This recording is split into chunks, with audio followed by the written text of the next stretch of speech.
আসলে পাগল হয়ে যাই, অহংকারী হয়ে যাই, আল্লাহর প্রতি বিশ্বাস কমে যায়, আমাদের মধ্যে খোদাত্ব চলে আসে, আমরা এই অন্যায়গুলি করি। আপনি আগের গভর্নমেন্টের অবস্থা থেকে দেখছেন না, আগের যে গভর্নমেন্টগুলি দেখছেন এটা তো আসলে মানুষ করে নাই। এই যে রাস্তায় ক্ষেত্রগুলি আসছে, আমার তো মনে হয় আল্লাহ প্রদত্ত। এই যেই ঘটনাগুলি ঘটেছে, যেই জিনিসগুলি রনি বলল একটু আগে, যে এই যে মানুষের যে অহংকারের জন্য আল্লাহ তাআলা নিজেই দেখিয়ে দিয়েছে যে আমি 5 দিন 7 দিনে কি করতে পারি, আমি ধ্বংস করে দিতে পারি। আজকে আওয়ামী লীগের মতো একটা দল দেউলিয়া হয়ে গেছে। Awami League is nowhere.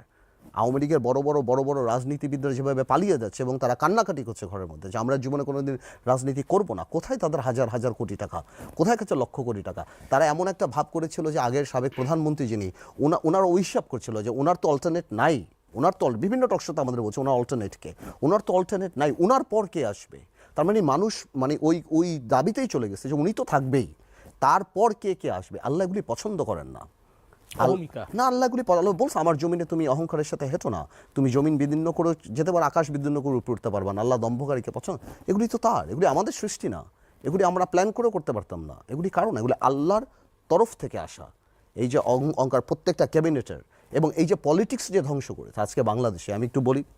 আচ্ছা, এই যে আওয়ামী লীগের মতো একটা দল, এই যে রনি বলছিল যে খারাপ লাগে, আসলে তো বাট এটা তো একদিনে হয় নাই। আওয়ামী লীগ ক্ষমতায় আসার পর নন পলিটিক্যাল এইচটি ইমামদের গ্রুপদেরকে নিয়ে আসা হলো, তারপরে আবার আরেকটা অ্যাডভাইজারদের গ্রুপদের নিয়ে আসা হলো, তারপর উপরের যে সাইজ করে ভালো ভালো পলিটিশিয়ানদেরকে সাইজ করে ওই দীপুমণি, ফারুক খান এদেরকে আপলিফট করা হলো। তারপর লাস্টে কী হলো, আওয়ামী লীগ দুই ভাগে বিভক্ত হয়ে গেলো। একদিকে non political Anisul Haque, non political Salman Rahman, non political Arafat, non political Nofel, আর অন্যদিকে ওবায়দুল কাদের। এবং আজকে ধ্বংসটা কারা করেছে?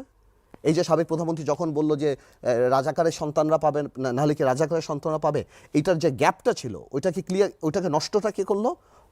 ওইটা নষ্ট করলো এই পলক, এই নফেল স্ট্যাটাস দিয়ে যে রাজাকাররা দেশ ছাড়, এই ছাড়ে দেশ ছাড়, এবং ছাত্ররা রাগ হয়ে গেল। এই যে এই যে আরাফাত কিভাবে বলে, একটা ছেলে যখন সে নিজের অধিকারের জন্য জীবন দেওয়ার জন্য প্রস্তুত, আরাফাত দাঁড়িয়ে বলছে ওনাকে ড্রাগ করা হয়েছে। It is questioning the integrity of that boy. এটা মানুষের হৃদয় লাগে যে আমি আমার অধিকারের জন্য জীবন দিতে চাই, আর তুমি বলছো আমাকে ড্রাগ করা হয়েছে। আরেকজন দেখলাম সেলিম মাহমুদ বলছে যে ওই যে যখন মারা হচ্ছিল বলছে এটাকে মারাই হয়নি, এটা নাকি বানানো হয়েছে, এই ধরনের ঘটনা ঘটেই নেই। এতে মানুষের হৃদয় রক্তক্ষরণ হয়।